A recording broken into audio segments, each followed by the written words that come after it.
Hello student, welcome to परिश्रम school. आज हम डिस्कशन करेंगे चैप्टर नंबर 2 के बारे में, जिसका नेम है cascading style sheet and JavaScript. First of all जो फर्स्ट वाला टॉपिक होगा वो है CSS का सारा टॉपिक पूरा हो जाने के बाद ही हम जावास्क्रिप्ट स्टार्ट करेंगे। Okay, first cascading style sheet or CSS allow you to specify style for the visual elements of the website। बच्चों, आपको ये याद रखना है कि कई बार ऐसे एग्जाम में आता है CSS का फुल नेम क्या है। ओके, कैस्केडिंग स्टाइल शीट वो क्या करता है, तो कि वो जो वेबसाइट का एलिमेंट्स है उसकी स्टाइल को वो विजुअल एलिमेंट्स की स्टाइल वो देता है। ओके, यानी कि जो हमारे वेबसाइट में अलग अलग जो एलिमेंट्स है उसको स्टाइल देने के लिए जिसका यूज होता है वो है CSS। इसलिए यहाँ बताया गया है कि CSS allow you to specify style for the visual elements of the website। It's help us to keep the information content of the document separate for the details of how to display it। Okay, इसका मतलब क्या है कि जो documents में information है और content information के जो कंटेंट है उसको वो डॉक्यूमेंट से सेपरेट करके वो डिटेल को डिस्प्ले करता है। The detail of how to display the document is now as a style. इसका मतलब कि डॉक्यूमेंट्स में आपकी जो डिटेल्स है उसको हम जो डिस्प्ले करते हैं उसकी वो जो डिस्प्ले होने की जो डिटेल्स होती है उसको हम क्या बोलेंगे, तो कि स्टाइल। फॉर द एग्जांपल, आपका पेज का ही एक एग्जांपल दे देती हूँ। CSS का मतलब बच्चों है, देखो यहाँ मैंने जो हेडिंग जो लिखा है वो हेडिंग और वो ये इंफॉर्मेशन, देखो आपको इसके बीच में कुछ डिफरेंस दिखाई दे रहा है, तो कि यस, तो कि ये क्या है, तो कि ये हेडिंग को मैंने अलग स्टाइल दी है और ये जो कंटेंट है जो इंफॉर्मेशन का वो एक सेम ही पार्ट से। ओके, तो जो मैं ये कंटेंट को जो ये स्टाइल से मैं अलग करती हूँ हेडिंग से, तो वो CSS, उसका मतलब वो CSS है। जब भी मुझे कुछ हेडिंग देना हो, सब हेडिंग देना हो, इसके लिए भी आप CSS का यूज कर सकते हैं। यानी कि पर्टिकुलर एलिमेंट्स को आपको कोई स्टाइल देना हो तो वो CSS में आप दे सकते हैं। तो style specify the appearance of the particular space element of the screen।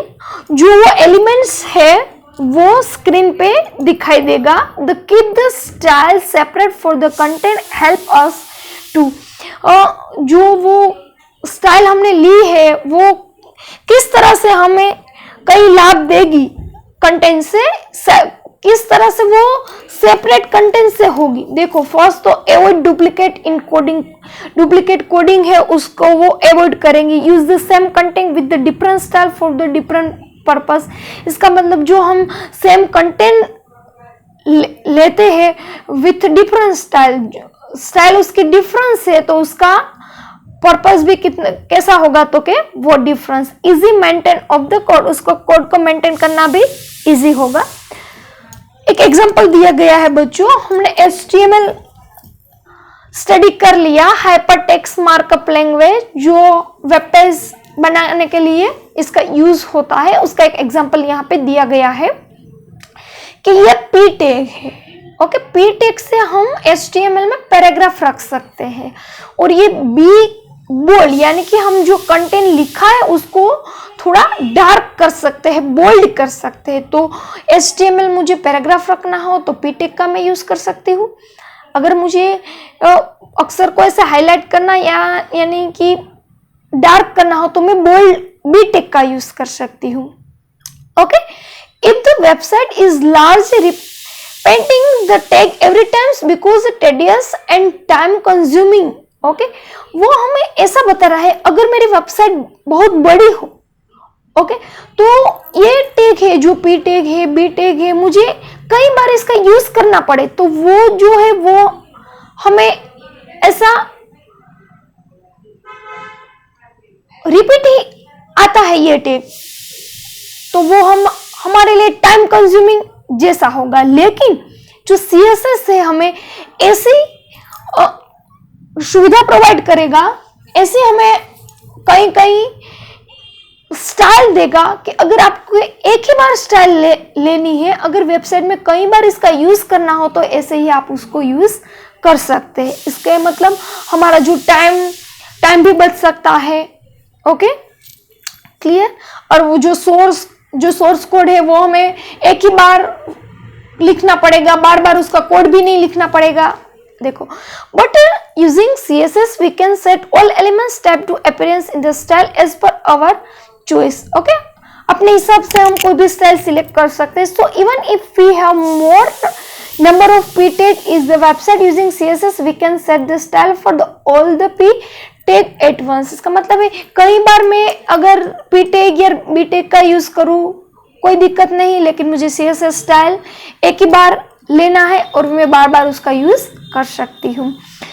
HTML is used to describe the information contents of the documents. इसका मतलब है कि HTML है वो हमें क्या डिस्क्राइब करता है, तो कि जो इंफॉर्मेशन कंटेंट्स डॉक्यूमेंट्स का है वो हमें डिस्प्ले करता है। नोट स्टाइल, वो स्टाइल हमें डिस्प्ले करता नहीं है। But CSS describe the style of the element in the document and not it content. और CSS क्या है, तो कि वो हमें डिस्क्राइब क्या करता है, तो कि डॉक्यूमेंट्स का एलिमेंट्स, वो कंटेंट को डिस्क्राइब करता नहीं है। HTML इंफॉर्मेशन को, कंटेंट को डिस्क्राइब करता है और CSS जो है वो एलिमेंट्स जो है डॉक्यूमेंट्स का वो हमें डिस्क्राइब करता है।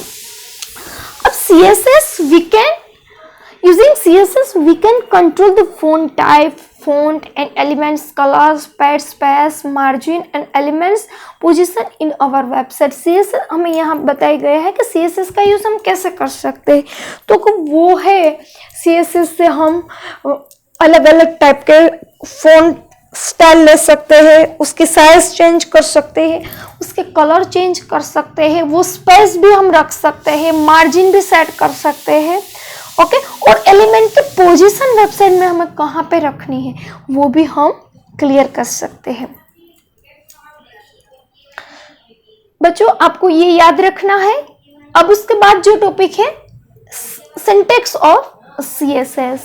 तो syntax of CSS content of the special symbol now is rule. बच्चों, आपको याद रखना है कि CSS के जो ये सिंटैक्स है वो एक सिंबल, स्पेशल सिंबल, ओके, वो आपको याद रखना है। वो स्पेशल सिंबल क्या है, तो के rules.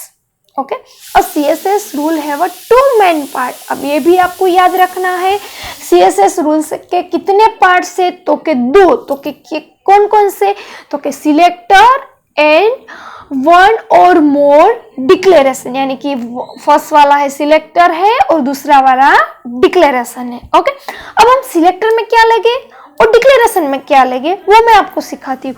The selector is the HTML element on which you want to apply the style. Declaration consists of the properties associated with the HTML element using selector and its corresponding value. आपको ये याद रखना है बच्चों, जब भी हम selector का यूज करें वहां हमें HTML एलिमेंट का ही यूज करना है। फॉर द एग्जाम्पल देखो, यहाँ पे एग्जाम्पल दिया गया है। ओके, ये सिलेक्टर है H1, हमने HTML में बच्चों सीख लिया वो H1, H2, H3 हेडिंग रखने के लिए वो पार्ट्स आते हैं ना, उस हिसाब से सिलेक्टर के लिए हम क्या यूज करेंगे, तो कि HTML एलिमेंट्स। Okay, clear. अब उसके सिंटेक्स को भी आपको याद रखना है बच्चों। Selector, curly bracket, properties, colon, value और कर्ली ब्रैकेट ओवर। कई बार ये सिंटेक्स भी आपको MCQ में पूछा जाएगा कि CSS की सिंटेक्स क्या है, तो आपको पता होना चाहिए कि पहले फर्स्ट वाला पार्ट जो होगा वो सिलेक्टर होगा, फिर कर्ली ब्रैकेट के अंदर प्रॉपर्टीज और कोलन का सिंबल होगा और उसके बाद वैल्यू और कर्ली ब्रैकेट ओवर होगा। उसका ही एग्जांपल यहाँ पे बच्चों नीचे दिया गया है। मैंने सिलेक्टर के लिए H1 सिलेक्ट किया, प्रॉपर्टीज के लिए मैं कलर को सिलेक्ट करती हूँ और वैल्यू यहाँ पे ग्रीन है। आपको मैं CSS का लाइव प्रोग्राम भी अपने कंपोजर में मैं आपको दिखाऊंगी। आप पहले ये थियरी बेस कंप्लीट कर लो, उसके बाद में आपको how to create the CSS page वो मैं आपको कंपोजर थ्रू सिखाऊंगी। Okay, practical clear. अब हमें ये CSS यूजिंग कंपोजर में लेना हो। ओके, तो देखो we can easily and CSS using composer. Let us learn how to add CSS to a web page in composer. Okay, हम वेब पेज में कैसे CSS का यूज कर सकते हैं वो आपको यहाँ पे दिखाई गया। फर्स्ट ऑफ ऑल एडिट मेनू में जाके प्रेफरेंस मेनू आएगा।